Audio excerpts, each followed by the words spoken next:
Bapak yang baik, kami bersyukur hari ini kami kembali mendapatkan satu kesempatan hari lepas hari. Kami tidak ditinggalkan dengan kuasa firman dan hadirat daripada Roh Tuhan, sehingga kami tidak berjalan dalam kegelapan. Terang Tuhan menuntun kami dan mengarahkan seluruh jiwa dan hati kami, dan hal-hal yang menyeret kami akan dengan mudah kami akan bisa mendeteksi, melihat, dan mengubahkan dengan kuasa Engkau, kuasa akan kemenangan-Mu, kuasa akan kebebasan di dalam kuasa salib Tuhan. Dan kami serahkan hati kami supaya kami juga menerima satu hati yang lembut, yang mendapatkan satu anugerah Tuhan, belas kasihan, yang kami akan bahas hari ini. Dan biarlah Engkau sendiri bertahta dalam hati kami. Di dalam nama Tuhan Yesus, kami serahkan doa kami ini. Amin. Ya, kita hari ini akan bahas di dalam satu pokok yang penting ya dalam kerajaan Allah atau the kingdom of God.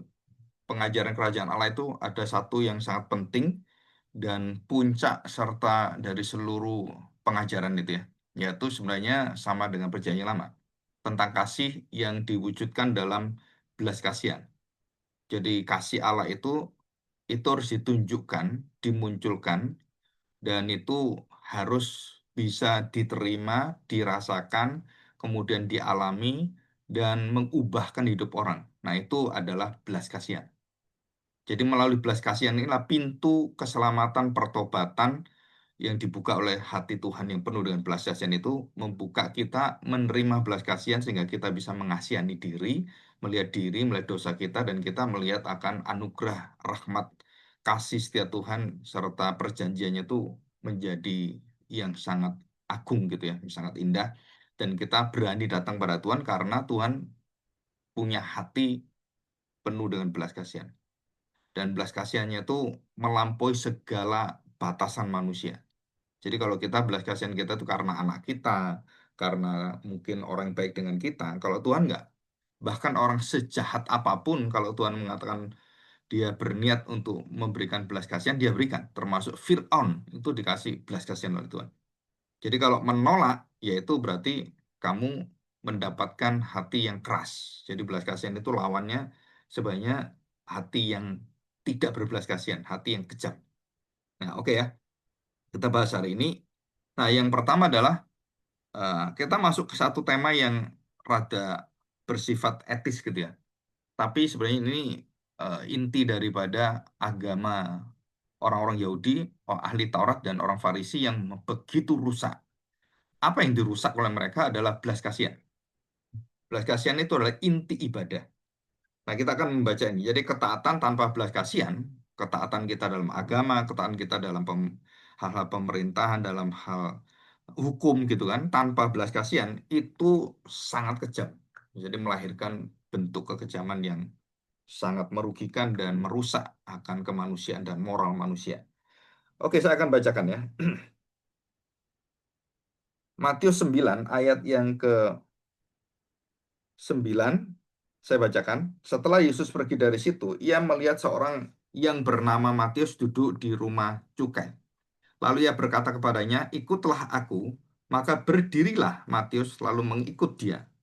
Kemudian ketika Yesus makan di rumah Matius, datanglah banyak pemungut cukai yang lainnya dan orang berdosa dan makan bersama-sama dengan dia. Dan dikatakan, dan murid-muridnya. Jadi murid-muridnya sekarang ini masuk ke dalam satu lingkungan orang-orang berdosa itu, orang berdosa itu bermacam-macam ya.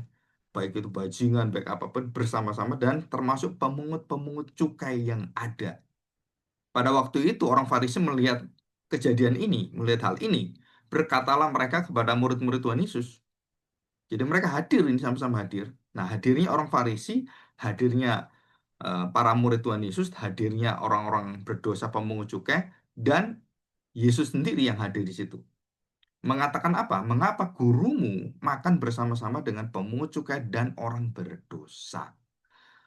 Yesus mendengar hal ini, mendengarnya gitu kan, dan berkata, bukan orang sehat yang memerlukan tabib, tetapi orang sakit. Nah, kita punya sakit rohani itu apa? Sakit yang di antara segala sakit yang tidak bisa kita sembuhkan itu apa? Nah, ini saudara. Bukan orang sehat yang memerlukan tabib, tapi orang sakit. bukan sakit fisik, bukan dokter yang bisa memberikan kita obat, tapi sakit jiwa, sakit rohani, sakit surgawi, itu istilahnya yang bersifat dalam itu ya, yang dalam diri kita, yang menimpa pada hidup kita. Sakit yang berkaitan dengan hal-hal yang bersifat sesudah itu yang kudus gitu yang semuanya. Nah, Tuhan Yesus mengatakan kalimat ini. Nah, ini kita bahas. Yang ku kehendaki ialah belas kasihan dan bukan persembahan. Bukan persembahan, bukan hanya uang ya. Persembahan kita melakukan ritual, persembahan tenaga kita, pikiran kita, yang kita pikir kita ini baik. Dan dikatakan yang ku kehendaki ialah belas kasihan. Apa belas kasihan itu adalah ibadahmu adalah itu puncaknya menerima orang berdosa. Bukan melayani Tuhannya. Bukan kegiatan kita datang ke gereja, tetapi bagaimana saya bisa berbelas kasihan dengan orang-orang yang perlu untuk mendengarkan janji berita Injil, berita sukacita itu. Jadi dikatakan di sini, yang ku kehendaki ialah belas kasihan. Tuhan Yesus mengatakan, jadi pergilah dan pelajari arti firman ini. Yang ku kehendaki ialah belas kasihan dan bukan persembahan. Karena aku datang bukan untuk memanggil orang benar, melainkan orang berdosa. Kenapa Tuhan Yesus tidak memanggil orang benar? Karena tidak ada orang benar. Dan semua orang adalah berdosa. Jadi dia nggak mungkin memanggil orang yang sehat, karena semua sakit. Tidak mungkin dia memanggil orang yang benar, karena tidak ada yang benar. Jadi semuanya sedang sakit, semuanya sedang dalam dosa, di dalam ketidakbenaran. Nah ini yang kita bahas. Ya. Nah di ayat yang ke-36 juga sama ya, saya akan bacakan. Ayat 36. Melihat orang banyak itu, tergeraklah hati Yesus oleh belas kasihan kepada mereka, karena lelah dan terlantar seperti domba tidak bergembala. Dan Yesus mengatakan kalimat ini. Jadi, saudara, inti daripada kita bermisi itu adalah membawa berita belas kasihan. Injil belas kasihan. Jadi berita kerajaan surga yang terpenting itu adalah belas kasihan. Dan di situ masuk siapa? Hal-hal apa? Pertobatan. Bapa yang begitu sabar, penuh dengan kasih. Dan di situ dia membuka hati. Itu dari belas kasihan.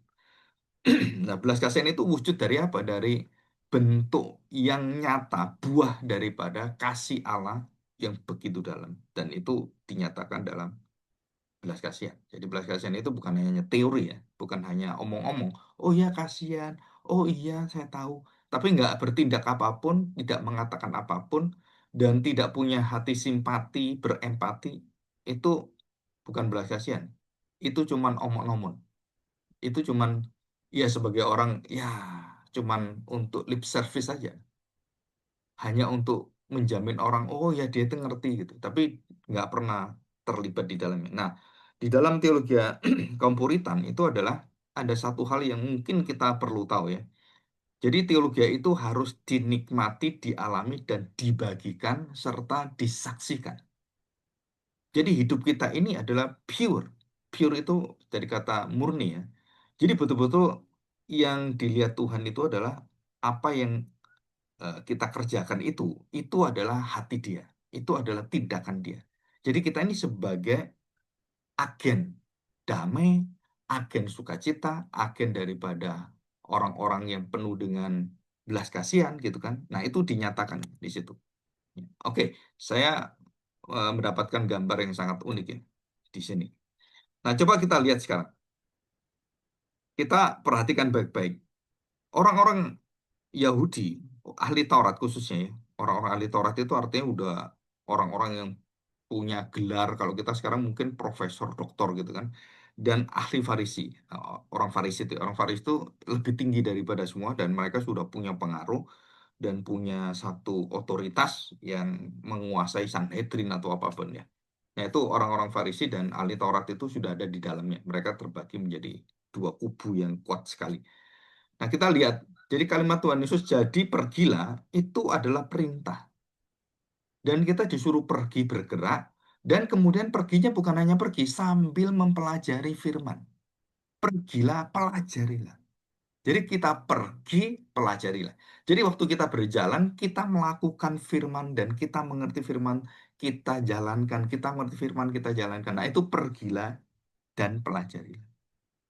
Apa itu belas kasihan?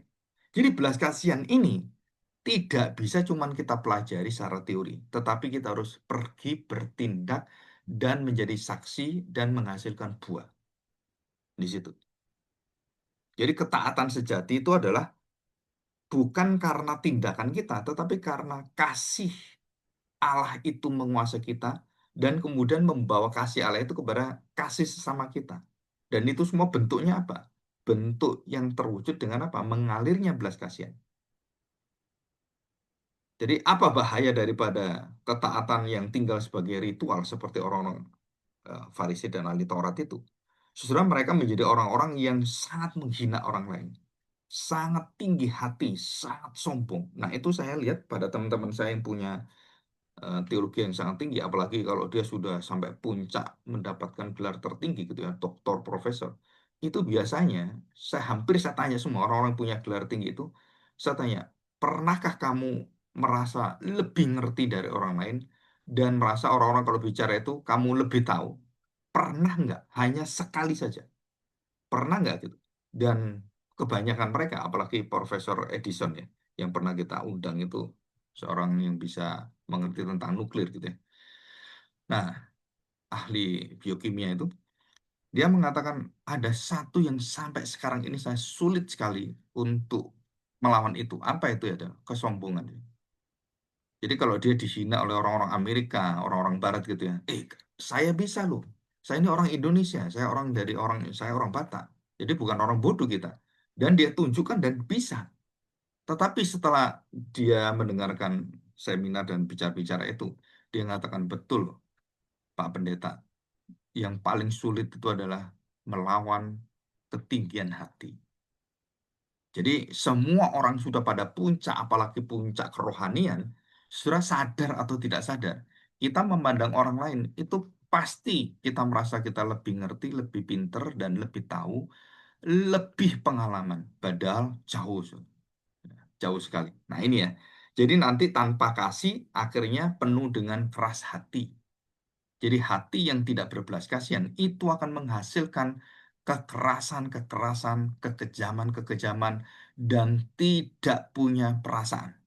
Jadi kalau ini berbelas, jadi artinya itu memohonkan, mohon belas kasihan kan, memohonkan. Kalau ini nggak mau memohon, dia keras sekali hatinya. Jadi ketaatan itu apa sebenarnya? Ketaatan itu satu panggilan orang percaya. Jadi bukan pilihan, saudara. Itu adalah Tuhan memanggil kamu. Jadi waktu menjadi orang Kristen, tidak ada pilihan lain adalah kamu harus taat. Karena itu natur kita. Kasih itu selalu berbentuk yang dinyatakan di dalam ketaatan. Dan ketaatan yang dilanjutkan dengan tindakan itu merupakan satu kepatuhan, satu ketundukan. Dan satu yang disebut sebagai ketaatan yang sempurna itu di situ. Ketaatan sempurna apa? Ketaatan yang dijalankan kalau kita, karena kita berdosa, Tuhan yang menyempurnakan. Kalau Kristus, dia taat, dia jalankan, dia sempurna karena dia tidak berdosa. Kalau kita sempurna karena Kristus yang menyempurnakan kita. Nah, itu di situ. Jadi orang Farisi dan perempuan berzina sebagai contoh gitu ya. Coba kita lihat kondisinya. Bagaimana orang yang sudah berdosa, ketahuan berdosa, ditangkap basah, dan dipamerkan di depan semua orang. Ini kejam sekali, ya. Jadi bukan ditolong, bukan kemudian diberikan ruang untuk kita bisa memberikan dia bertobat gitu kan. Raja sejahat Fir'aun pun diberi Tuhan 10 pertemuan. Raja Fir'aun itu diberi Tuhan 10 pertemuan untuk apa?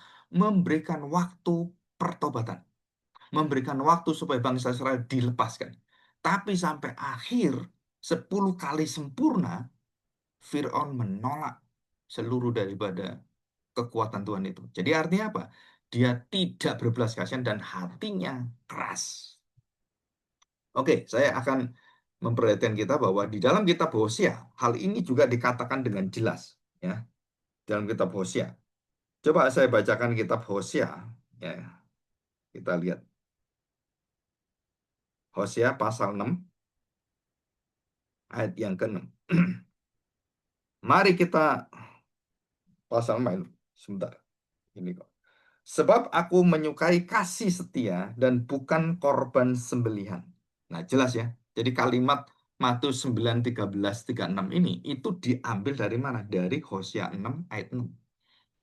Nah, saya akan memberikan perbandingan. Apa kondisi Hosea yang dihadapi Hosea dan apa kondisi yang dihadapi Tuhan Yesus yang ditulis oleh Matius.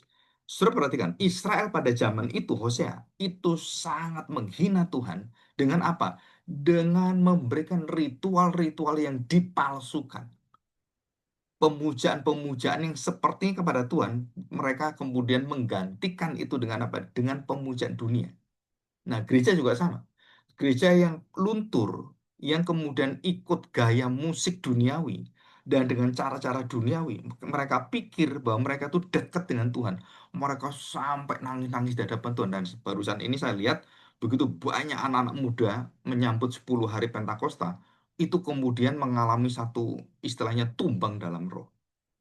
Mereka tergelepar-gelepar seperti itu. Seolah-olah mereka menyatakan mereka menyembah Roh Kudus. Mereka begitu cinta Roh Kudus. Mereka sebenarnya menuju kepada penghujatan Roh Kudus. Kenapa? Sudah tahu? Karena mereka tidak mengerti tentang belas kasihan. Saudara. Mereka bisa bergelepar-gelepar seperti itu, tapi di rumah mereka mencaci maki orang tuanya.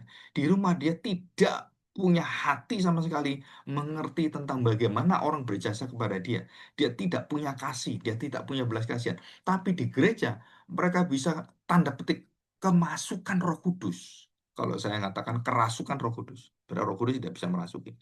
Dan mereka merasakan bisa memuji Tuhan penuh. Dan begitu pulang ke rumah, sang suami sama tetap kejam dengan istrinya, tempeleng istrinya.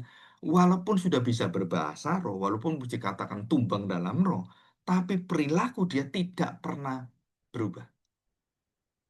Saudara itu bukan roh sebenarnya.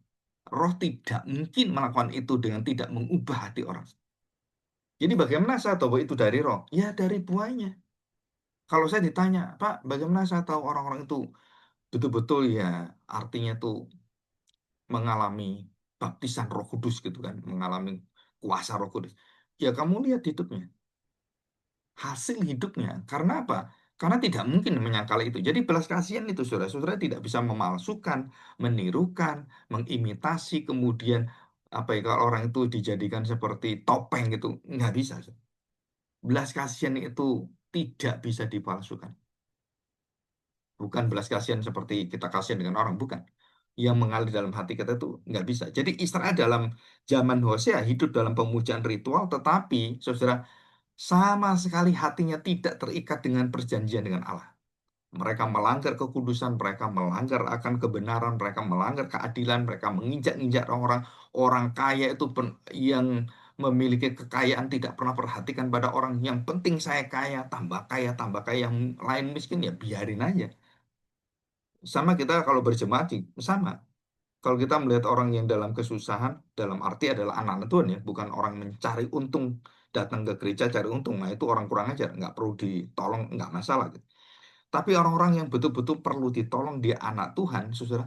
Saudara kalau saudara nggak punya hati dan kemudian mau menolong mereka, saudara-saudara belum punya yang disebut sebagai jaminan keselamatan. Karena jaminan keselamatan itu adalah saudara menyatakan belas kasihan. Dan ini nggak bisa ditiru. Kalau saudara sampai sekarang belum pernah berbelas kasihan dan percaya Tuhan Yesus, saudara, saudara dalam tanda petik, dalam tanda tanya besar, dipertanyakan keselamatan kita.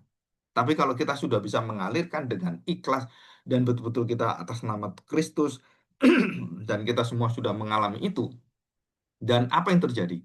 Bahwa berbelas kasihan itu semakin kita lakukan, kita semakin sukacita, kita semakin tenang hidup kita bukan semakin mengharapkan kebaikan dari orang lain. Belas kasihan itu adalah bentuk daripada kasih yang nyata dalam perwujudan, baik itu uang, baik itu talenta, yang tidak menuntut pembalikan, yang tidak menuntut return, tidak menuntut, yaitu dibalikan pada kita. Betul-betul selesai-selesai. Ya itu belas kasihan. Jadi saya menolong dalam belas kasihan. Terus saya, wah kamu tahu nggak, kamu pernah tak tolong loh.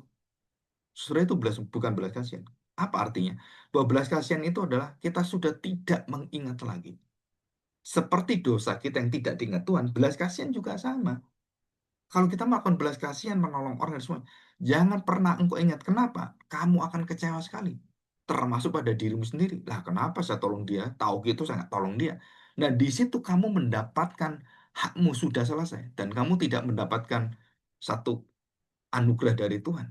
Kenapa? Karena kamu memperhitungkan itu dan karena kamu mengembalikan kembali kepada apa yang menjadi perbuatan baik kita. Nah, kita minta kembali. Nah, saudara itu belas kasihan bukan seperti itu. Belas kasihan adalah semua itu dilepaskan. Maka Tuhan Yesus berkata pada orang pemuda kaya itu, kamu harus bisa berbelas kasihan. Apa? Jualah segala kepada siapa? Bukan pada orang kaya. Nah, itu hanya jual beli, saudara. Jual kepada orang kaya, urus untung. Nah, itu jual beli. Enggak, jual seluruhnya. Berikan pada orang miskin yang tidak bisa mengembalikan pada. Jadi kalau saya begini ya, menolong orang dalam belas kasihan, dan orang itu tidak bisa membalikan seumur hidupnya, saudara, itu satu anugerah yang besar sekali. Dan seperti kita orang berdosa ditolong Tuhan, kita nggak pernah bisa mengembalikan anugerah Tuhan. Pengampunan Tuhan, kasih Tuhan, belas kasihan Tuhan, kesabaran Tuhan. Saudara itu nggak bisa kita balikan. Sama kita kalau mendapatkan hidup kita dipelihara oleh mama kita, ibu kita, orang tua kita, papa kita. Kita nggak bisa mengembalikan uang sebesar apapun, itu tidak bisa membuat kita mengembalikan kesusahan, penderitaan waktu melahirkan, kesusahan waktu memelihara sejak kecil, bagaimana kesulitan surah, uang seberapapun nggak bisa. Karena kasih tidak bisa dibandingkan dengan isi dunia. Kasih lebih besar dari dunia. Nah, itu kata dari firman Tuhan ya. Begitu besar kasih Allah pada dunia ini.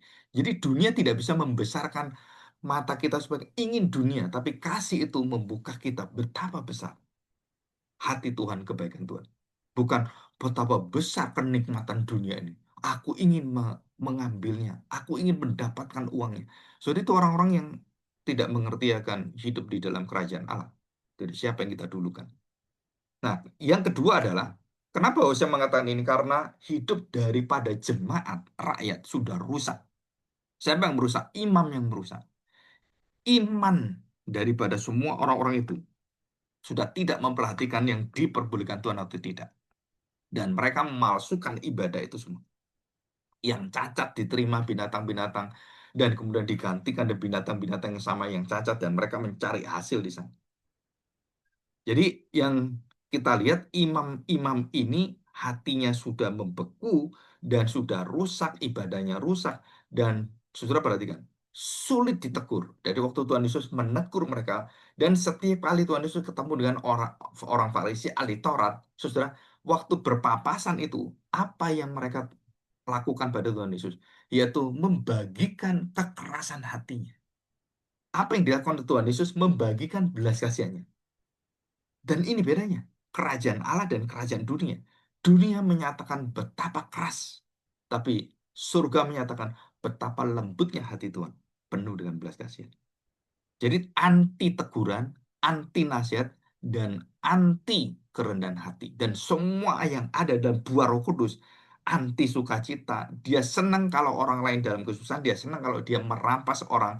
Nah, kalau orang-orang dalam kerajaan Allah, dia senang, dia memberikan, dia senang. Dia senang berbelas kasihan, dia menyatakan kemurahan. Kalau mereka enggak, mereka merampas itu. Mereka mengambil itu. Jadi kalau perampok, pezina, itu mengambil hak orang lain. Apalagi istri orang lain, kemudian diambil oleh dia. Itu namanya apa?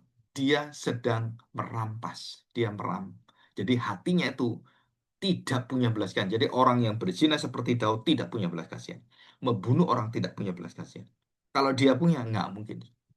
Ya, jadi tidak bisa tegun. Kemudian apa yang terjadi? Wibawa spiritualitas yang ada dari atas sampai bawah, saudara, itu sudah tidak ada. Nah, bedanya yang Matius apa? Nah, kalau Matius itu menunjuk kepada puncak kerohanian tertinggi orang Farisi dan ahli Taurat yang sepertinya taat pada hukum Taurat, melakukan pada hukum. Dilihat orang-orang, waduh, begitu hebatnya. Bajunya aja kita sudah tahu. Bajunya aja dia pendeta. Dasinya aja benar-benar jubahnya. Wah, gerejanya. Wah, kita langsung melihat bahwa, wah, ini orang-orang yang tanda petik yang sangat sulit berdosa di situ. Tetapi Tuhan Yesus tahu apa yang ada dalam hati mereka. Dan ahli Taurat menghakimi orang berdosa tanpa belas kasihan, mempermalukan, menelanjangi, dan membuat mereka apa ya dihina di depan, direndahkan di depan. Nah, itu orang fasik adalah Torah. Ahli dalam mencari dosa orang, ahli dalam mencari kelemahan-kelemahan orang dan kesalahan-kesalahan tanda petik doktrin gitu kan. Oh, ini kamu salah doktrin, dan kemudian kita rendahkan dia. Nah, saudara, waktu saya lihat di dalam perdebatan itu, di dalam YouTube itu banyak orang-orang yang mungkin itu para hamba Tuhan tidak sadar bahwa mereka sedang begitu keras dan begitu tidak berbelas kasihan waktu mengajarkan itu, dan berbeda dengan Tuhan Yesus. Jadi menolak mengenal kasih Tuhan yang menyelamatkan itu artinya membuang diri dan membinasakan dirimu sendiri. Ya, itu jelas sekali. Ya. Oke, nah kita akan melihat ketaatan tanpa belas kasihan melahirkan agama sangat dingin, yang sangat dingin, keras, tirani bahkan, dan mematikan. Jadi fanatisme agama, radikalisme itu menuju kepada hati yang tidak berbelas kasihan. Apa itu bentuk hati yang tidak berbelas kasihan? Membunuh anaknya, membunuh dirinya, membunuh orang lain dengan sadis, dengan membom diri, yang mengatasnamakan bahwa saya ini adalah bermartir untuk Tuhan, tapi membunuh orang begitu banyak. Ya, kita bisa hafal tentang doktrin, kita bisa mengerti arti melayani dengan aktif, dan hampir tiap minggu kita datang, hampir tiap hari orang-orang terlibat dalam pelayanan dari Senin sampai ada doa pagi, doa malam, dan saudara bisa aktif dan rajin bahkan memberikan sedekah, memberikan dirimu. Tapi kalau tanpa kasih, tanpa hati berbelas kasihan kepada orang yang berdosa, kepada orang yang menerima dan yang menerima anugerah Tuhan supaya datang pada kita dan memohon pertolongan pada kita, dan kita tidak berbelas kasihan, saudara, artinya kita adalah orang yang tidak mengerti Injil belas kasihan. Jadi kalau tanpa kasih kepada orang berdosa, dan itu merupakan bentuk dari hati kita yang tidak mau menerima itu, anti belas kasihan, dan kemudian kepada orang yang lemah, semuanya kita sedang kena virus keagamaan orang Farisi atau orang-orang Yahudi. Saudara, bahkan mereka berkata pada murid-murid Tuhan Yesus, mereka dekat aja nggak mau, saudara, apalagi nyentuh. Dan Tuhan Yesus bergaul, makan bersama, terus kemudian ya mungkin secara fisik Tuhan Yesus juga menyentuh mereka. Mereka juga menyentuh Tuhan Yesus. Wah, kamu seorang guru yang luar biasa ya, bisa bersama dengan kami. Wah, harusnya kamu itu nggak bersama dengan kami. Aduh, terima kasih ya gitu. Nah, sama gitu kan. Jadi dari percakapan pergaulan itu, orang-orang Farisi itu mendekat nggak mau. Begitu ada orang Matius pemungut cukai, orang-orang Farisi ini itu menjauh langsung. Bayangkan. Jadi waktu kita melihat apa yang terjadi dengan orang Samaria baik hati, dan kemudian ada orang Israel yang kemudian dirampok dan mendapatkan seluruh hidupnya di dalam, ya namanya orang dihajar gitu kan, dan digebukin, terus nggak bisa apa-apa dan tinggal tunggu mati. Bahkan orang-orang yang datang, seorang imam, seorang lewi, seorang rohani yang datang, hanya melihat dan mengatakan, oh sorry ya, saya mau melayani, saya mau beribadah. Nah, ibadahmu waktu menelantarkan orang yang dalam kesengsaraan ini, saudara, itu kosong, tidak punya arti. Dikatakan seperti gong berkumandang, canang yang gemerincing, gak ada isinya, saudara. Jadi waktu kita beribadah, kita menyenangi. Dulu saya senang teologi ya gitu, saya nyenang teologi ya. Terus lama-lama kita sudah, wow, pokoknya semua teologi yang saya kepingin tahu tuh terus pinta. Dan waktu pada puncaknya, ada seorang profesor memberitahu pada saya, kamu itu punya ambisi yang begitu luar biasa, belajarnya luar biasa, membaca dan semuanya. Kamu jangan lupa, yang penting bukan teologinya, bukan belajarnya. Yang penting adalah bagaimana kamu menurut dan menaatinya. Sudahkah kamu melakukan apa yang kamu mengerti, yang semuanya itu di pikiranmu, dan bisakah engkau menyatakan itu kepada orang lain? Terus dalam perjalanan waktu saya pikir-pikir, waduh, saya harus mencari yang bisa membuat saya itu terbuka banyak gitu ya. Akhirnya saya menemukan teologi Puritan. Kenapa? Karena di situ para tokoh-tokoh Puritan menyadari betul bahwa doktrin tanpa ketaatan, tanpa mengalaminya dan membagikannya, saudara, itu adalah sesuatu yang sangat-sangat dibenci oleh Tuhan. Disebut sebagai kemunafikan dan kepalsuan agama. Jadi orang-orang yang hatinya pure, murni, dia apa adanya. Dia mau direndahkan. Dia mau dilihat orang lain apa adanya. Tapi dia mempunyai kekuatan yang dalam apa? Dia punya hati yang terikat dengan Kristus. Dia nggak peduli orang ngomong kelemahannya apa. Tapi kalau dia ngomong kebenaran, nah saudara perhatikan. Pendeta-pendeta yang memiliki teologi Puritan, itu kalau sudah berdiri memberitakan firman Tuhan, nggak ada satu kuasa bisa menghentikan dia. Bahkan mati pun maut nggak bisa menghentikan dia.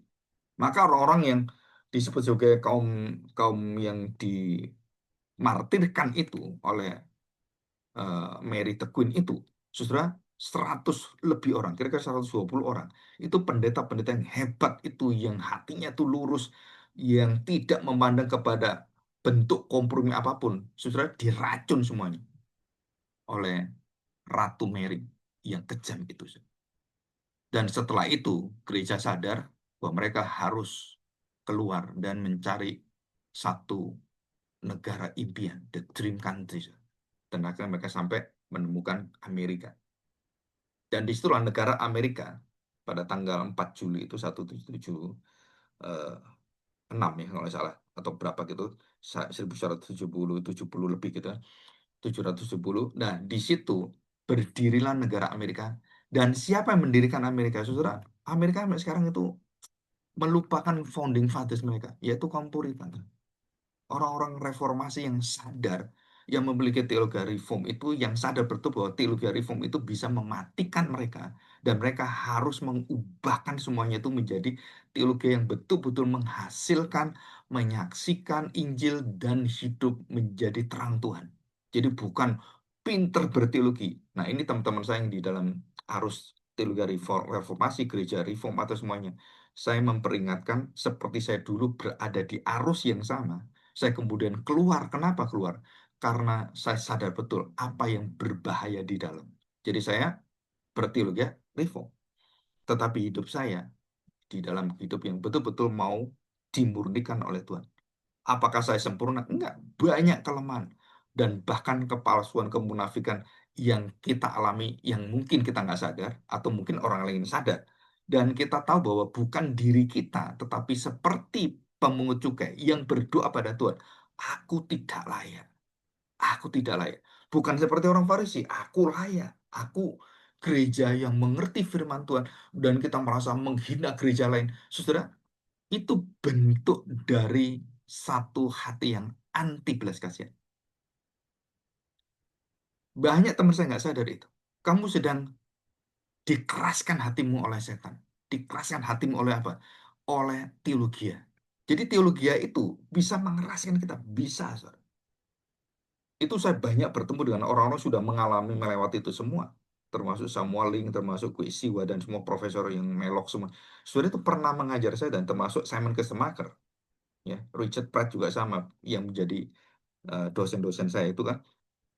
Dan saya bersyukur kenapa? Saya memiliki dosen-dosen yang hatinya itu membukakan banyak hal. Jadi bukan ketinggian hati, tapi bagaimana kamu memiliki pengetahuan itu menjadi rendah hati. Sampai menyentuh hati orang berdosa, mau terbuka pada orang berdosa. Dan kita sangat sulit itu ya. Jadi perhatikan baik-baik. Mercy itu, belas kasihan, selalu dimengerti apa? Orang yang lemah, orang lembut. Bukan, saudara. Lembut hati juga sama. Hati yang lemah lembut juga sama. Bukan lemah, bukan gemulai, bukan, saudara. Tetapi, saudara perhatikan, ini perkataan dari beberapa bapak teologi Puritan yang mengatakan, mercy is not soft. Mercy is the hardest obedience.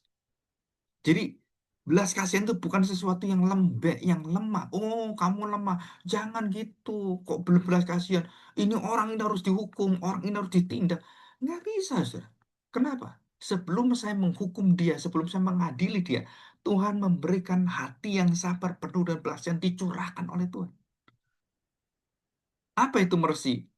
Ketaatan yang paling sulit. Nah, itu dikatakan oleh apa? Dikatakan oleh Saudara perhatikan, kaum Puritan yang sudah tahu bagaimana sulitnya mereka mau taat pada Tuhan. Kenapa? Karena belas kasihan itu yang seringkali tidak mau keluar, saudara. Jadi mercy is the hardest obedience because it loves those who don't deserve it. Jadi saya selalu tahu saya nggak layak mendapatkan belas kasihan Tuhan. Jadi waktu saya melihat orang lain di dalam dosanya seperti perempuan yang kedapatan berzina, maka hati saya membuka dulu apa? Aduh, kasihan. Nah, gitu. Orang ini perlu ditolong dalam hati yang penuh dengan nafsu, penuh dengan seks seperti itu, penuh dengan kerakusan. Aduh, saya ingin memberitahukan. Nah, itu hati pertama. Bukan, wah ini betul, ini kamu kurang ajar gitu. Jadi orang berdosa menjadikan dirinya sebagai Tuhan. Kenapa? Karena menghakimi orang berdosa. Melempari orang. Tuhan Yesus mengatakan, siapa yang tidak berdosa, ambil batu. Silakan lempar. Lempar aja. Siapa yang tidak berdosa? Yang kalian merasa tidak berdosa. Selama hidupmu kau tidak berdosa. Nggak ada satupun, bahkan orang Farisi, ahli Taurat, itu juga melepaskan batu itu. Saudara. Terus saya tanya, siapa yang punya hak melempar wanita itu? Yang tidak berdosa? Ya Tuhan Yesus. Tapi apa yang dia contohkan bukan seperti ahli Farisi, orang orang Farisi ahli Taurat itu kan.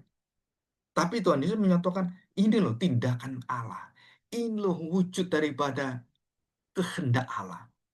Apa itu Allah? Bagaimana itu Allah? Saudara, itu ditunjukkan oleh Tuhan Yesus. Wujudnya itu. Gambar Allah yang nyata, yang berinkarnasi itu ditunjukkan dalam apa? Belas kasihan. Saudara, ini luar biasa sekali. Seperti Kristus yang mencintai kita.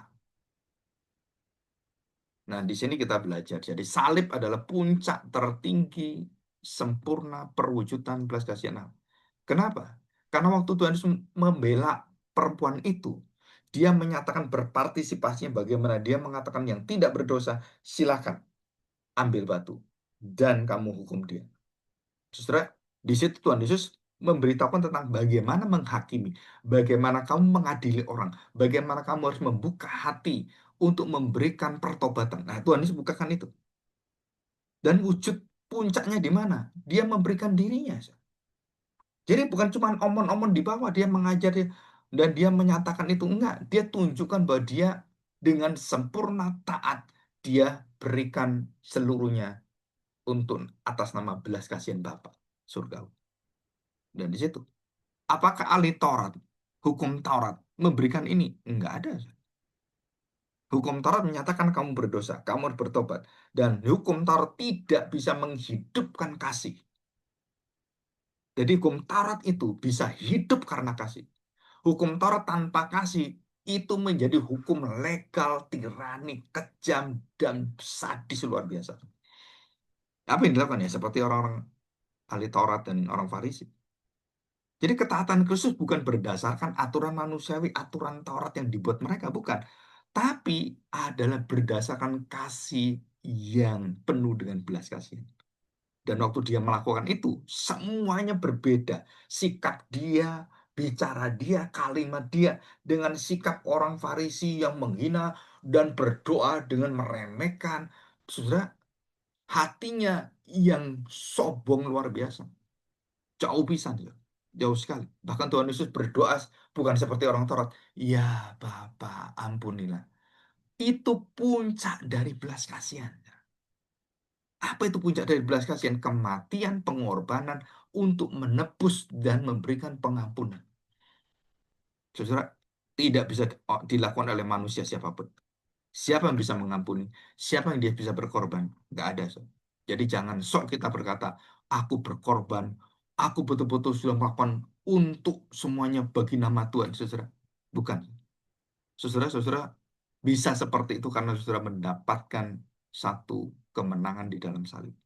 Jadi berbelas kasihan bukan kepada mereka yang menolak, tapi mereka yang akan menerima itu. Jadi belas kasihan itu menyiapkan hati orang untuk menerima belas kasihan.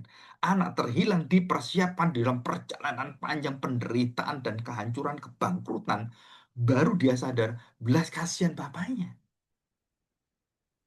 Jadi belas kasihan ini menantikan dalam dosa-dosa kita, dosa-dosa, dosa, dosa demi dosa, sampai puncak engkau sadar dan belas kasihan ini nilainya lebih daripada segala hidupmu.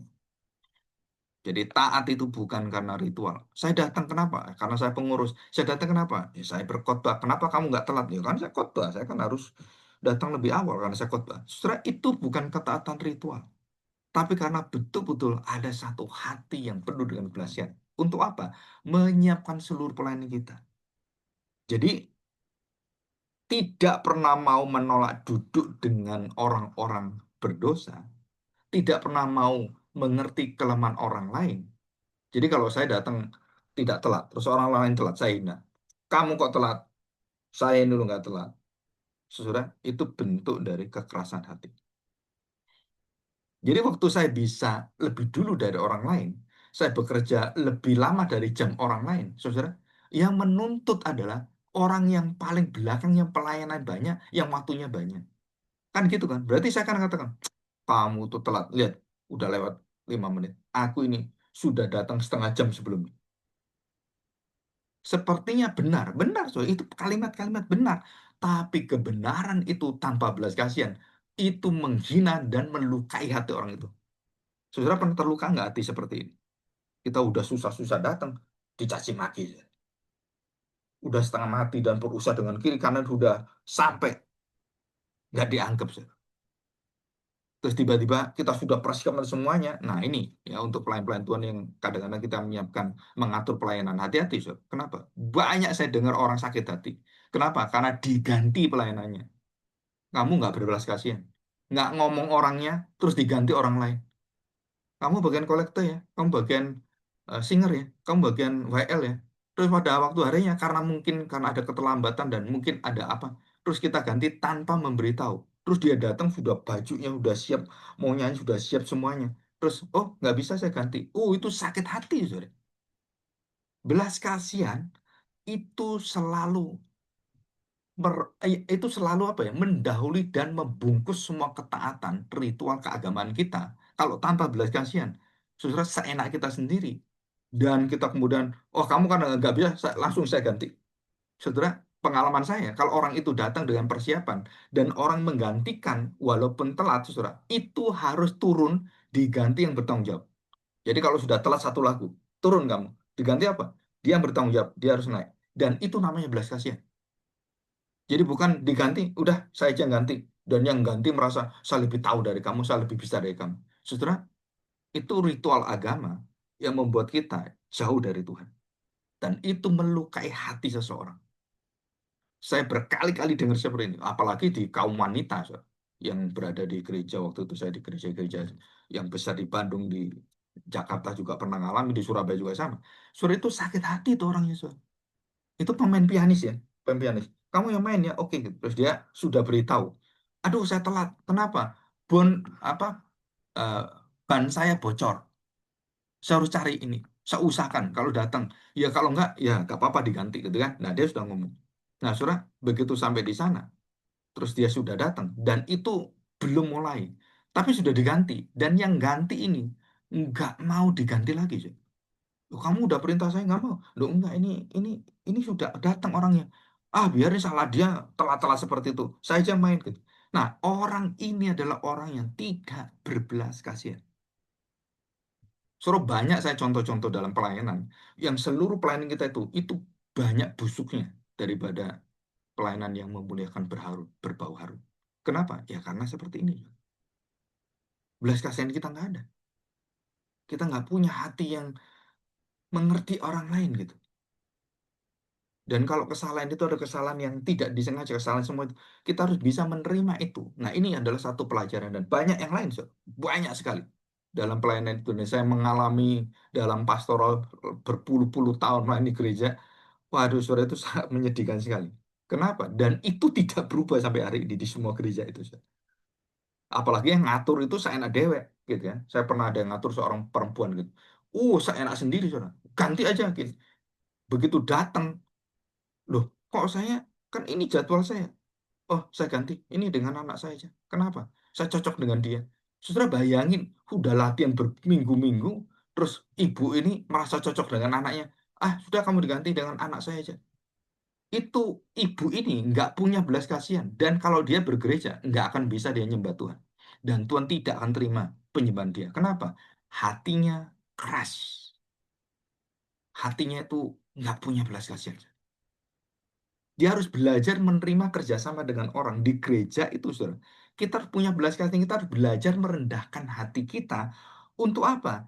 Itu bersama-sama dengan orang yang di bawah kita. Nah, itu gereja, saudara. Selama ini kita melihat, saya melihat khusus, saya melihat apalagi gereja itu besar, saudara. Waduh, saudara. Mengerikan, saudara. Sistem seleksinya, waduh, mengerikan, saudara. Dan tidak ada tempat bagi orang yang apa ya, yang di bawah itu nggak ada. Kenapa? Karena otomatis yang tertinggi yang diambil. Itu adalah sistem yang ada di dalam ritual organisasi. Dan itu bukan sesuatu yang buruk. Tetapi jika tidak memberikan kesempatan belas kasihan, terus kemudian tidak memberikan tempat untuk mereka belajar dan dibiayai oleh gereja, piano, dan semuanya, sesudah kita akan jatuh dalam dosa yang sangat mengerikan. Ya, oke. Nah, saya akan menyebut pada hal yang terakhir, kekejaman rohani. Saudara, ini kekejaman rohani. Ini istilah saya. The cruelty, spiritual cruelty. Saudara, saya pribadi mengalami itu berkali-kali. Ini orang ini ya, kita nggak memusuhi, dia musuh kita terus. Orang nggak pernah saya itu nyalai dia, dia benci dengan saya. Setelah itu menyatakan perbuatan atas nama pelayanan dengan cara-cara pelayanan, dengan mempengaruhi orang lain, saya lihat dia melakukan spiritual cruelty dan itu bukan dari Tuhan. Itu dari kegelapan dan itu merusak gereja Tuhan. Dan gereja yang ada orang seperti ini nggak pernah diberkati Tuhan. Kebenaran tanpa kasih itu membunuh banyak orang. Engkau membenci itu adalah membunuh. Tuhan Yesus katakan demikian. Saudara. Kamu benci saya, kamu bunuh dirimu sendiri. Orang yang membenci orang benar, dia sedang membunuh dirinya sendiri. Orang membenci orang yang mau kudus, dia sedang menajiskan dirinya sendiri. Dan ini kalimat yang saya pelajari pengalaman pastoral. Ya, Richard Ships mengatakan, Kristus tidak memadamkan sumbu yang berasap. Sudah ingat baik-baik. Ini kalimat dari Tuhan. Bulu patah terkulai tidak pernah dipadamkan, tidak pernah dipatahkan. Sumbu yang nyala itu sampai kepada yang terakhir, cuman klip-klip kecil, tidak dimatikan. Jadi begini, so. Biasa kalau kita lihat ada puntung rokok, aduh, ini ada puntung rokok belum mati, kita ijek misalnya. Kita ijek gitu. Nah, saudara, Tuhan nggak seperti itu. Sampai terakhir dia ada satu kesempatan, satu belas kasihan yang bisa kita berikan walaupun cuma satu letik aja. Satu, ya kan? Satu seperti sisa-sisa api itu kan. Yang kita lihat, saudara, itu kita tidak berhak mematikan. Saudara. Tapi semua orang-orang duniawi, orang seperti buang aja. Orang seperti nggak ada gunanya. Engkau nggak berguna dalam pelayanan. Maka Barnabas menegur Paulus dan dia berjuang. Dia ingin memberitakan Paulus, Paulus, engkau sedang dalam kesalahan, dalam pikiran pelayananmu. Apa itu? Yang tidak berguna dibuang. Dan Barnabas mengatakan apa? Enggak. Selama ada dikatakan oleh Richard Sips, apa itu dia mengatakan? Kristus tidak memadamkan sumbu yang berasap dan berasap terakhir. Udah nggak ada apinya. Maka Barnabas memberitahu Paulus, jangan kau buang itu. Aku ambil itu asap itu. Yang tidak ada harapan orang ini. Aku ambil, aku tahu siapa dia. Aku mengerti siapa dia. Engkau tidak tahu. Dan akhirnya diambil. Dan Yohanes Markus inilah yang menulis kitab Injil pertama di dalam kitab kita. Yohanes Markus orang yang dibuang oleh Paulus. Bayangkan, saudara. Rasul pun punya kelemahan. Rasul pun punya hati yang legal, saudara. Karena dia dipengaruhi dengan komentar Paulus ini. Jadi sikap-sikap dia tidak apa ya, tidak sempurna, saudara. Kakunya itu masih ada Paulus. Dan Barnabas mengerti hati Roh Kudus, saudara. Penghiburan, saudara. Roh yang menghibur. Dan orang-orang diambil oleh dia. diangkut oleh dia. Jadi kalau ada orang dalam pelayanan dibuang, saudara, saudara, cobalah mencari hamba Tuhan yang bisa seperti menghibur, parakletos, dan orang itu didatangi. Jadi jangan kita pikir, wah saya yang bisa melayani, yang lain nggak bisa melayani. Saudara, didiklah orang supaya dia bisa melayani seperti kamu, bisa berkhotbah seperti kamu, bisa melayani jadi singer seperti kamu. Jadi jangan membuntu, ah ini nggak bisa, ini saya yang paling bisa, yang jadi WL saya bisa, semuanya nggak bisa. Saudara, kita harus punya hati yang terbuka untuk apa? Memberi kesempatan-kesempatan orang untuk berkembang, bertumbuh di dalam Tuhan. Itu sangat indah sebenarnya. Jadi kita nggak ada hati benci, hati apa ya, membenci orang, merendahkan orang, nggak ada. Saudara. Kita semua, ayo kita saling mengangkat semuanya. Itu gereja jadi penuh sukacita. Ya. Jangan sampai kita menjadi orang yang kejam rohani. Saudara. Kenapa? Karena kita memakai legalitas kerohanian yang mati. Saudara. Ya. Oke, yang terakhir. Nah, dalam Titus pasal 3 ayat 3 dan 7, sesudah kita dijelaskan, kita diselamatkan oleh belas kasihan bukan kebenaran dirimu. Injil yang membentuk hati yang rendah, bukan kesombongan dan bukan juga ketaatan secara ritual. Sudah perhatikan, semua pelayanan kita tidak pernah membuat hati kita rendah hati. Tapi semua orang yang rendah hati membuat kita melayani. Ya, oke. Mari kita berdoa. Tuhan berkati kita ini. Bapak